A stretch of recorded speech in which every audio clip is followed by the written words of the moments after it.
Hey, what's up, guys? How you doing? Today I'm going to talk a little bit about the idea of truth, its value, and also how it's misused as an idea. Um, and in doing that, I'll probably have to differentiate a little bit in terms of definitions just so we can be more accurate.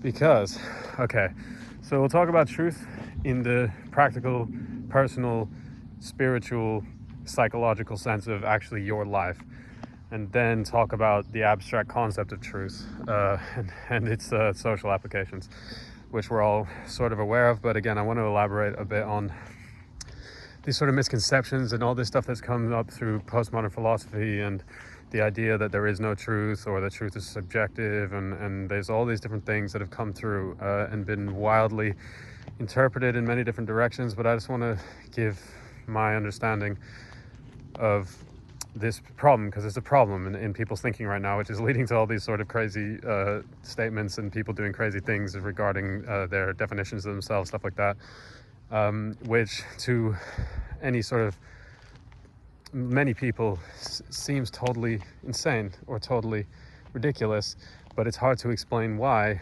without really accurately going through the terms and understanding a little bit of the underlying philosophy. So, all right, I'm gonna first talk about truth personally. Like, what's the value of it for yourself? What's the point in truthfulness? And when I say truthfulness, I just mean accuracy. If you want to get anywhere in your life, if you want to get anywhere in your mind, if you want to get to a point of like self-sustenance, freedom, happiness, it's very good to be accurate in terms of paying attention to what's going on, being very specific in how you define things, how you observe things, and taking notes, very accurate mental notes, understanding how different situations play out, what are the different factors that feed into them, and what in terms of being able to intuit causality, right? That's accuracy to reality, which is also sort of synonymous with truth, right? This is sort of what we mean when we say truth.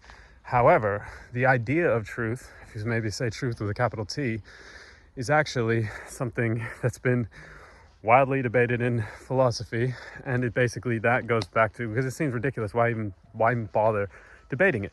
But obviously this goes back to what happened in the scientific revolution, right? Because we had a massive ruling structure that was predicated on the idea of God's word, which was another synonymous for truth.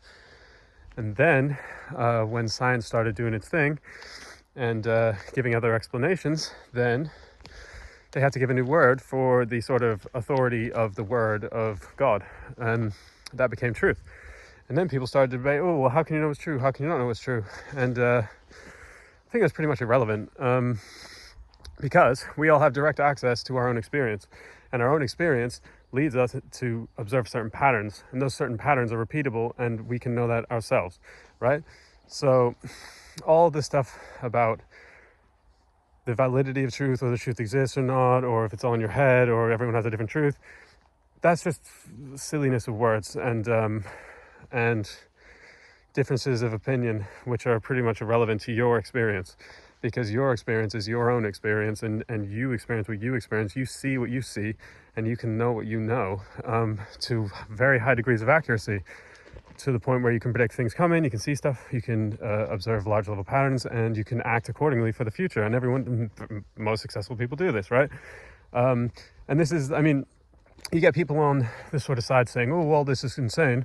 And they're those type of people, you know, they have probably succeeded in some way through necessity. It's about getting results in reality, and that has to do with your accuracy. We could go into the philosophical bit about how they sort of made it to almost disprove truth. And maybe it's worth talking a little bit about. So there's all this stuff about epistemology, right? And so when the scientific revolution happened, and we had Immanuel Kant and David Hume, and they were talking about, inductive logic. There's inductive logic, and then there's deductive reasoning. Induction is what we call, what's the fucking word for it? Inductive logic is empiricism, right? Where you observe a bunch of stuff, you keep observing stuff, you see patterns, and you assume that they're going to be the same in the future, and you act accordingly, right? And then deductive logic basically comes from from matters of fact. There's things called matters of fact, or David Hume called that, which is basically based on definitions. If I say, a bachelor is an unmarried man, all bachelors are unmarried men, because that's the definition of the word. So you can deduce from the definition of word what the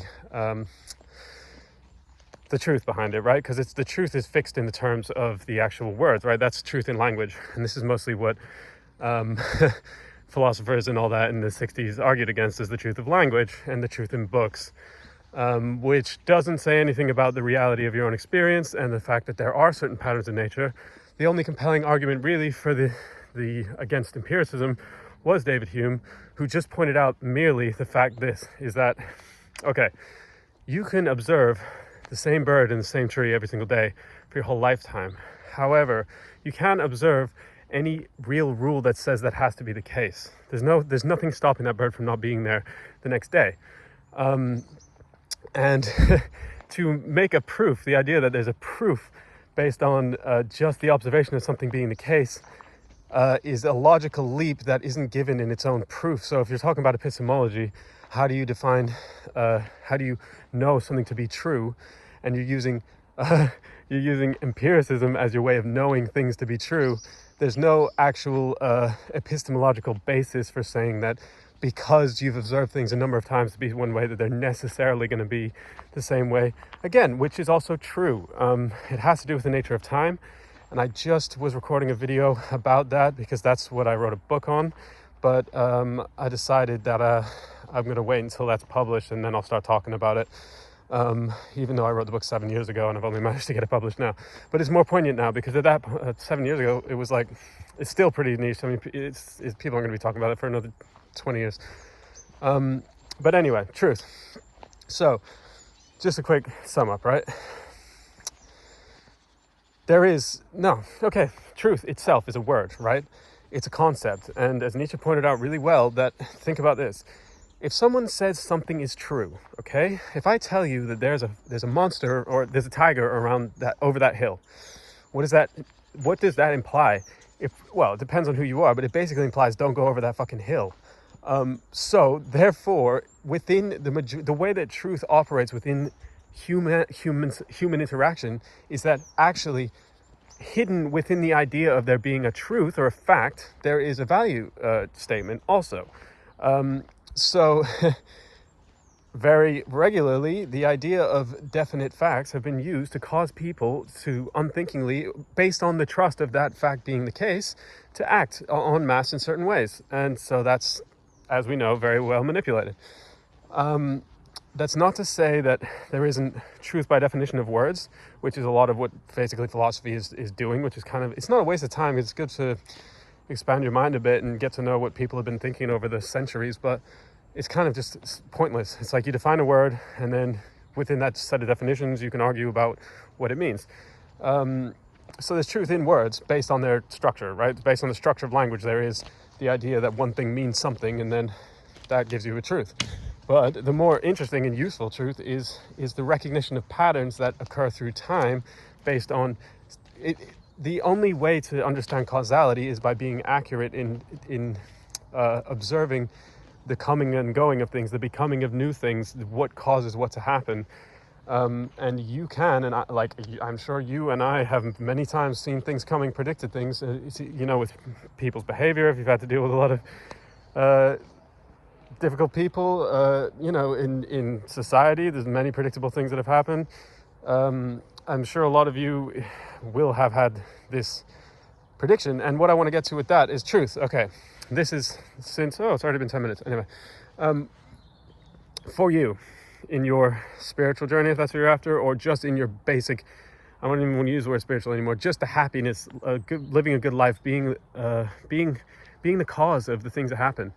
The most important thing is accuracy with yourself.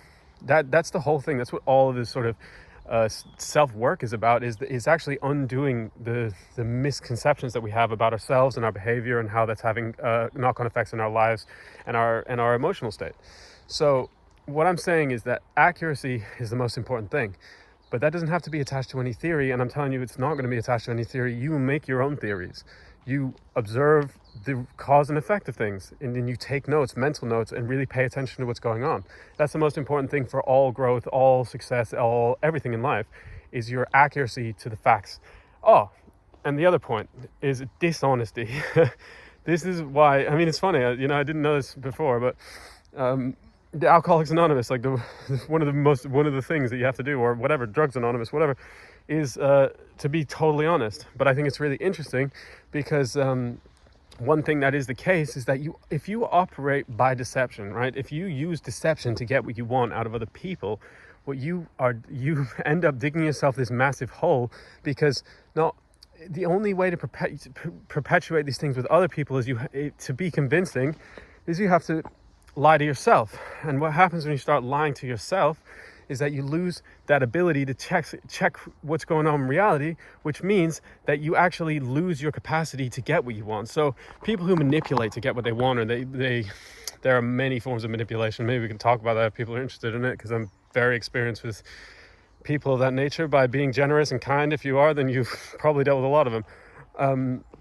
But people who basically form their analysis of a situation in order to get a certain result out of other people, and usually sympathetic, or it creates a context where, oh, well, I have this thing and you are like that, which means that you have to do this for me, because it creates this context, right? But it's all based on deception.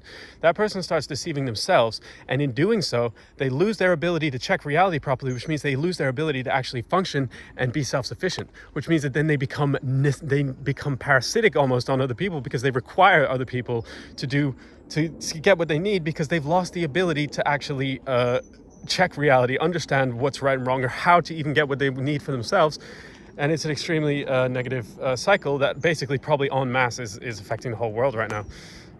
So anyway, let's just wrap it up. So truth, like 3 types. Accuracy with yourself, accuracy with causality and things you see.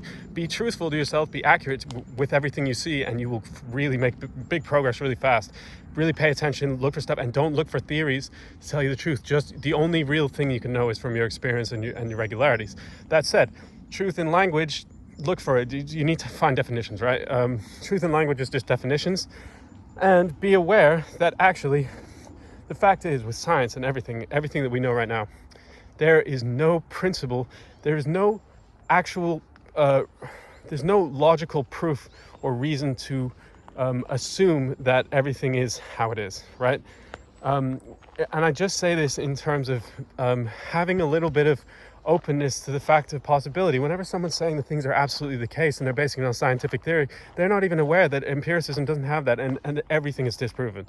So the only way to really be sure is to know for yourself and through your experience and pay attention. And a lot of people don't like to do that, but I imagine if you're watching this, you probably do.